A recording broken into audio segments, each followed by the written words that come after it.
Salam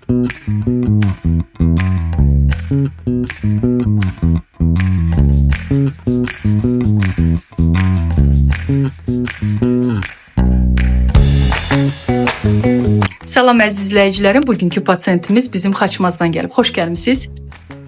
Demək, müraciət səbəbi silik turşusunun yüksəlməsi, yəni podagras səbəbindəndir və revmatoloqların demək olar ki, bu cür problemlərdə ilk hədəfi plazmoforiz olur, qanın yuyulması. Baxın, bu da onun plazmasıdır və burada podagras, silik turşusunun səviyyəsinin aşağı enməsi ilə yanaşı olaraq HSS-in yüksəlməsi falan iltihab proseslər də vardır ki, bunların enməsində dəstək olur plazmoforizimiz. Yanaşı olaraq da baxın, görürsünüz, xolesterin və triqliseritin də yüksəlməsi vardır. Özünüzü necə hiss edirsiniz? Yaxşı, lap yaxşı. Çalışın, hər zaman sağlığınıza diqqət edin. Sağ olun, Allah'a əmanət olun. Baxın, görürsünüz. Bütün oynaqlar nə varsa, əl falanqaları, istər ayaqlar, fərqi yoxdur. Bütün oynaqlara yığılır.